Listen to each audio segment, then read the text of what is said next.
और चलिए अब बात कानपुर की कर लेते हैं। कानपुर से जो खबर निकलकर सामने आ रही है उसके बारे में आपको जानकारी दे देते हैं। दरअसल कानपुर में हुए अग्निकांड को लेकर एक तरफ सरकार एक्शन में दिखाई दे रही है, तो दूसरी तरफ जो परिजन हैं वो अंतिम संस्कार के लिए तैयार हो चुके हैं, राजी हो चुके हैं। ये बड़ा अपडेट आपको देते हैं। कानपुर अग्निकांड को लेकर एक बड़ी खबर ये बताई जा रही है कि जो परिजन हैं वो अब अंतिम संस्कार के लिए तैयार हो चुके हैं। आज परिवार मां और बेटी दोनों का अंतिम संस्कार करने वाला है। आपको ये जानकारी दें कि कानपुर में हुए कानपुर देहात अग्निकांड को लेकर योगी सरकार भी पूरी तरह से एक्शन में नजर आ रही है और दूसरी तरफ परिजन जो है वो भी अंतिम संस्कार के लिए तैयार हो चुके हैं।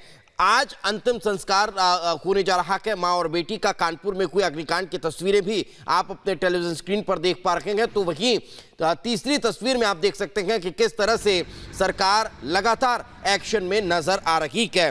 तो कानपुर देहात में हुए इस अग्निकांड को लेकर आज यूपी सरकार कहीं ना कहीं एक्शन में नजर आ रही है और इस पूरे मसले को लेकर कार्रवाई भी होती हुई नजर आने वाली है।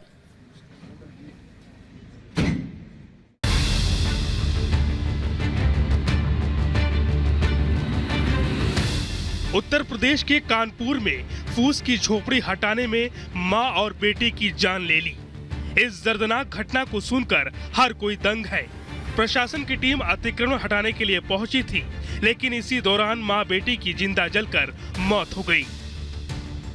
अब हर कोई इस अग्निकांड में इंसाफ की मांग कर रहा है। घटना कानपुर देहात के थाना रूरा इलाके में मड़ौली गांव की है, जहां प्रशासन बुलडोजर के साथ पहुंचा था। बुलडोजर आगे बढ़ा तो हंगामा शुरू हो गया। परिवार ने झोपड़ी का गेट अंदर से बंद कर लिया। झोपड़ी के अंदर मां प्रमिला और 21 साल की बेटी थी। इसी दौरान झोपड़ी में अचानक आग लग गई।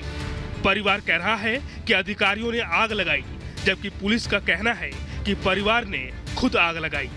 इस दौरान आग से जलकर मां बेटी की मौत हो गई, जबकि कृष्ण गोपाल गंभीर रूप से झुलस गए।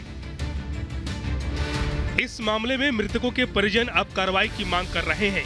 अपनी मांगों को लेकर शव रखकर विरोध प्रदर्शन भी किया।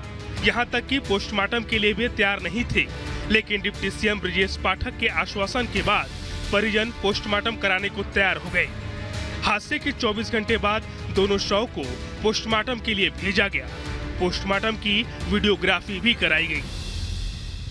डिप्टी सीएम साहब ने बहुत विस्तृत रूप से उस पीड़ित परिवार के सभी जो मांगे हैं उनसे उन्होंने सुनी उस चीज़ों पे, और उनमें से ऐसे मांगे जो स्थानीय स्तर पे दी जा सकती है, उपलब्ध कराई जा सकती है, इसको स्थानीय प्रशासन को तत्काल उसको उपलब्ध कराने के निर्देश दिए हैं। और ऐसे मांगे जो शासन स्तर पे होने हैं निर्णय उस पर, उसके लिए कोडिंग लेटर ला के शासन को भेजने के लिए, ताकि उस पर शीघ्र ही कार्रवाई वहाँ पे जो है शासन स्तर पे भी की जा सके। इस बीच वीडियो कॉल पर पीड़ित परिवार की डिप्टी सीएम ब्रजेश पाठक से बात करवाई गई।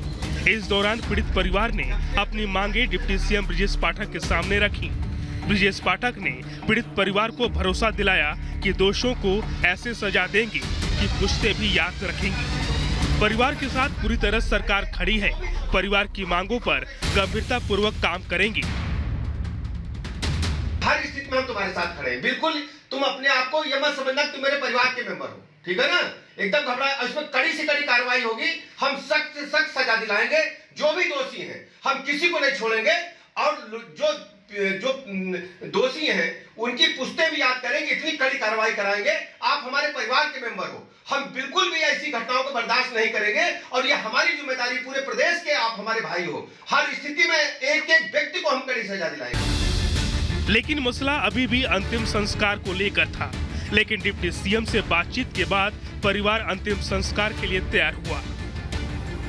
मैंने उनसे कहा था मुझे सीएम साहब से मुलाकात कराइए, और जो भी अपराधी हैं उनको त्वरित तुरंत जेल में या जो भी उनके साथ खिलाफ कार्रवाई जो है तुरंत करवाइए। उसके बाद जो हमें आवास दिलाइए और ज़मीन का पट्टा कराइए और सरकारी नौकरी दिलाइए, और 1-1 करोड़ का मुआवजा राशि हम दोनों भाइयों को अलग अलग दिया जाए। संतुष्ट है आप? जी। तो आप सबका पोस्टमार्टम और जो अंतिम संस्कार है उसके लिए आप तैयार? कानूनी कार्रवाई शुरू हो जाए। फिलहाल इस पूरे मामले में 11 एफआईआर दर्ज की गई है। लेखपाल को पद से सस्पेंड कर दिया गया है। एसडीएम को भी सस्पेंड करने की कार्रवाई हुई, जेसीबी चलाने वाला ड्राइवर अरेस्ट हो गया है। लेखपाल एसडीएम पर केस दर्ज किया गया है।